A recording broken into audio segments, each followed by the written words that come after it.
అస్సలాము అలైకుం వరహ్మతుల్లాహి వబర్కాతుహు. ముస్లింలు మరియు క్రైస్తవులు చాలా విషయాల్లో దగ్గరగా కనిపిస్తూ ఉంటారు. మరి నిజంగా దగ్గరగానే ఉన్నారా? లేరా? అని చూసినప్పుడు గ్రంథాలు, ప్రవక్తలు, దేవుడు అన్న భావన ఇద్దరికీ దగ్గరగానే ఉంది. సృష్టికర్త ఒకే ఒక్కడు అన్న నమ్మకము ఇద్దరి దగ్గర ఉంది. అయితే ఆ ఒకే ఒక్కడన్న నమ్మకాన్ని ముస్లింలు అల్లాహ్‌ను మాత్రమే ఆరాధించాలి. ఆయన ఆరాధనలో ఎలాంటి భాగస్వామ్యం అనేది లేదు అన్న సిద్ధాంతంపై ఉన్నారు. క్రైస్తవులు ఆ ఒక్కడిలో ఇంకొక ఇద్దరు కూడా కలిసి ఉన్నారు అన్న భావనని తీసుకువస్తున్నారు. ఇస్లాం దీనిని ఖండిస్తుంది. దీనిని ఇస్లాం తిరస్కారము అని పరిగణిస్తుంది. అల్లాహ్ సుబ్హానహు వ తఆలా అంటున్నాడు, లఖద్ కఫరల్లదీన ఖాలూ ఇన్నల్లాహ సాలిసు సలాసహ్. అల్లాహ్ ముగ్గురిలో ఒకరు అని ఎవరైతే చెబుతారో వారు కుఫ్రుకి పాల్పడ్డట్టు. ఇప్పుడు కుఫ్ర్ అంటే ఏంది? మిమ్మల్ని కాఫిర్లు అనటం జరుగుతుందా? అది కాదండి. కుఫ్ర్ అంటే తిరస్కారము. కేవలం అల్లాహ్ ఒకే ఒక్కడు. ఆయనలో ఇంకెవరూ లేరు. ఆయనతో పాటు ఇంకెవరూ లేరు అన్న భావన ఇస్లాం యొక్క భావన. దీన్ని కాదనుకోవటమే కుఫ్ర్ అంటే. దీన్ని అంగీకరించటం ఇస్లాం అయినప్పుడు, దీన్ని కాదనుకోవటం కుఫర్. అంతకు మించి అక్కడ ఏమీ లేదు. కానీ ఇస్లాం ద్వేషులు కాఫిర్ అన్న పదాన్ని ఎలాగైతే రాజకీయంగా ఉపయోగించుకుంటున్నారో, అలాగే కొంతమంది క్రైస్తవులు కూడా పాపం తెలియకుండా ఈ కుఫర్ అన్న పదాన్ని వాళ్ళనేదో తిట్టినట్టుగా భావిస్తున్నారు. అలా ఏమాత్రం కానే కాదు. ఈ కుఫర్ తిరస్కారము. ఏం తిరస్కారము? సృష్టికర్త ఒకే ఒక్కడు. సంపూర్ణంగా ఆయన మాత్రమే స్వతహాగా ఆరాధనలకు అర్హుడు అన్న భావన ఇస్లాంది. దీన్ని తిరస్కరించటమే కుఫ్ర్ అంటే. అయితే ఈసా అలైహిస్సలాం గారు క్రైస్తవులు యేసు అని ప్రస్తావిస్తున్నారు.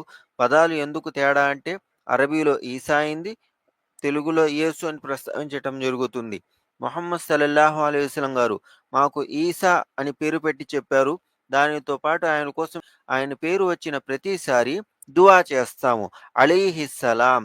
మరి క్రైస్తవులు యేసు అని ఏదైతే చెబుతున్నారో ఆయన ఒరిజినల్ పేరేమిటి? ఎందుకు ఒరిజినల్ పేరు ఒకలా ఉంది, ఇంగ్లీష్ పేరు ఇంకోలా ఉంది, తెలుగు పేరు ఇంకోలా ఉంది అని అడిగినప్పుడు కొన్ని రకాల సమాధానాలైతే వస్తున్నాయి. అయితే వాటి పట్ల మేము ఏనాడు కూడా సంతుష్టికరం చెందలేము.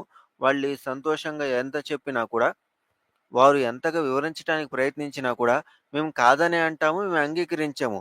ఇది ప్రత్యేకంగా వాళ్ళు చెప్పాక మేము వద్దని చెప్పేది ఏమీ లేదు. ముందుగానే చెప్పేస్తున్నాము. వాళ్ళేం చెప్పినా మేము అంగీకరించము. ఎందుకంటే ఒక పేరు ఎన్ని ఊర్లు మారినా అదే పేరుంటుంది.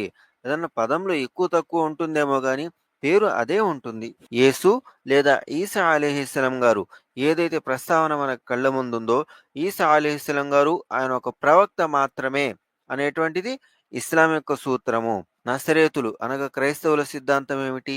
ఈసా అలైహిస్సలాం గారు అనగా యేసు అల్లాహ్ యొక్క కుమారుడు అని తెలియచేస్తున్నారు.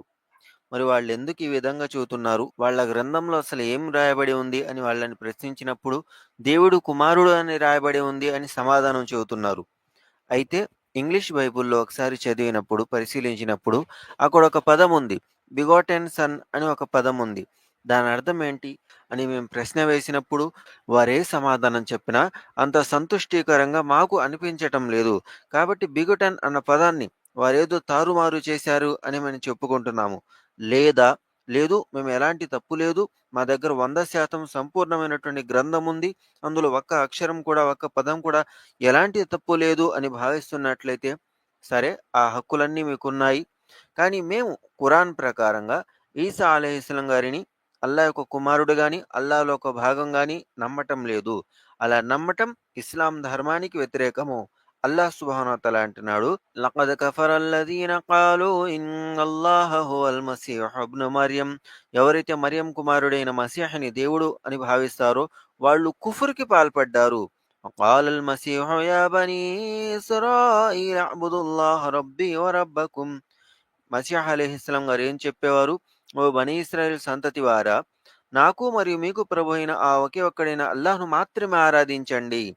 ఇన్నహు మన్ యుష్రిక్ బిల్లాహి ఫఖద్ హర్రమ అలైహిల్ జన్నహ్. ఎవరైతే అల్లాహ్‌తో పాటు భాగస్వామ్యాన్ని కల్పిస్తారో వారు స్వర్గానికి నిషేధించబడతారు. వమఅవాహున్నార్, వారి స్థావరం నరకమవుతుంది.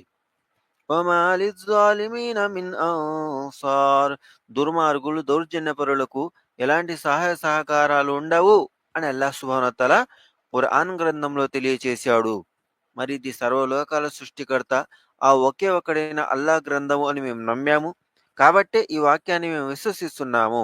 ఈసా అలైహిస్సలాం గారు తండ్రి లేకుండా పుట్టారు అనేది ఖురాన్ యొక్క సూత్రము. ఇన్న మసల ఈసా ఇందల్లాహి కమసలి ఆదం, మరియు ఆదం అలైహిస్సలాం గారితో పోలి ఉన్నటువంటి సిద్ధాంతము. ఖలఖహు మిన్ తురాబిన్ సుమ్మ ఖాల లహు కున్ ఫయకూన్. అల్లాహ్ ఆదం అలైహిస్సలాం గారిని సృష్టించాడు. అయిపో అనంగానే ఆదం అలైహిస్సలాం గారు ఉనికిలోకొచ్చేశారు. قالت أنى يكون لي غلام ولم يمسسني بشر ولم أك بغيا. మరియం అలైహిస్సలాం గారేమన్నారు? ఓ అల్లా, నాకు సంతానం ఎలా కలుగుతుంది? నన్ను ఏ పురుషుడు కూడా తాకను లేదు. అలాగని నేను చెడ్డ స్త్రీని కూడా కాదు. మరి నాకు సంతానం ఎలా కలుగుతుంది అని మరియం అలైహిస్సలాం గారు అల్లాహ్‌తో అడుగుతారు. ఇలాగే జరుగుతుంది అని అల్లాహ్ సుబ్హానహు వ తఆలా అన్నాడు. ఈసా అలైహిస్సలాం గారు తండ్రి అన్న ఉనికి లేకుండానే ఈ భూమి మీదకి జన్మించారు అనేది ముస్లింలు పూర్తిగా నమ్ముతున్నటువంటి సిద్ధాంతము. మరి క్రైస్తవులు తమ దగ్గర ఉన్నటువంటి గ్రంథాన్ని దైవ గ్రంథము అని నమ్ముతున్నారు. ఆ గ్రంథంలో ఎవరు రాశారు? దైవ ప్రవక్త ఈసా అలైహిస్సలాం గారు రాశారా? అనగా యేసు వారు రాశారా? లేదా మూసా అలైహిస్సలాం గారు మోషే ప్రవక్త రాశారా అని అడిగినప్పుడు, కాదు, వారి శిష్యులు రాశారు అని చెబుతున్నారు. పోనీ వారి శిష్యులెవరు? వారి శిష్యులు ఆ ప్రవక్తలతో దగ్గర సంబంధం ఏమిటి? ఈరోజు మనం ఆ గ్రంథం చదువుతున్నామంటే ఇది నేరుగా దైవ ప్రవక్తలు రాసినటువంటి గ్రంథాలా? లేదా వారి శిష్యులు దగ్గరుండి రాపించిన గ్రంథాలా? ఎంతవరకు ఆధారం ఉంది అని అడిగినప్పుడు రకరకాల కారణాలు, రకరకాల మాటలు వినిపిస్తూ ఉన్నాయి. మాకైతే ఎలాగో సంతుష్టీకరంగా ఉండవు. మరి మీకు ఒక చిన్న ప్రశ్న. అహజ్యా ఏలనారంభించినప్పుడు 22 ఏండ్ల వాడై ఉండి యెరూషలేములో 1 సంవత్సరము ఏలెను. అతని తల్లి పేరు అహల్య. ఈమె ఇశ్రాయేలు రాజైన ఓమి కుమార్తె. ఈ మాట రాజులు 2వ గ్రంథంలో 8వ అధ్యాయము 26వ వాక్యము. మరలాగే ఇంకొకటి. అహజ్యా ఏలనారంభించినప్పుడు 42 ఏండ్ల వాడై యెరూషలేములో 1 సంవత్సరము ఏలెను. అతని తల్లి ఓమే కుమార్తె. ఆమె పేరు అతల్య. దినవృత్తాంతములు 2వ గ్రంథము 22వ అధ్యాయము 2వ వాక్యము. మరి ఏది కరెక్టు? అహజ్యా ఐజయ్యా గారి వయసు ఏది? 22 సంవత్సరాలున్నప్పుడు ఏలడం ఆరంభించారా?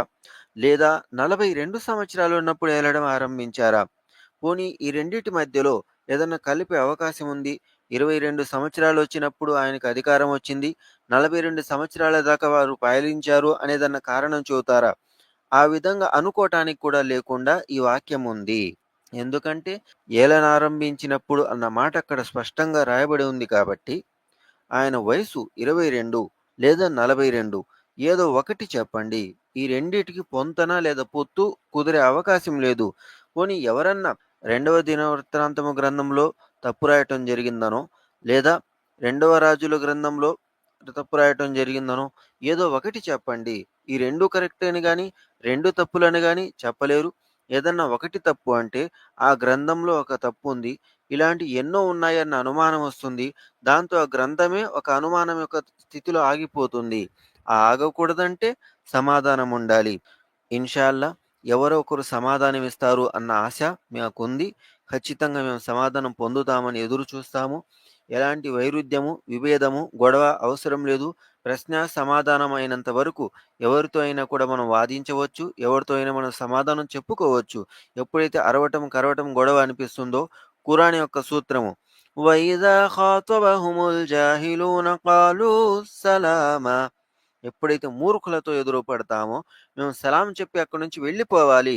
ఇది మాకు నేర్పబడినటువంటి ఖురాన్ సూత్రము. కాబట్టి సమాధానం ఇచ్చేటట్టయితే అభినందిస్తాము. తిట్టేటట్టయితే అటు నుంచి అటు పక్కకెళ్ళిపోండి.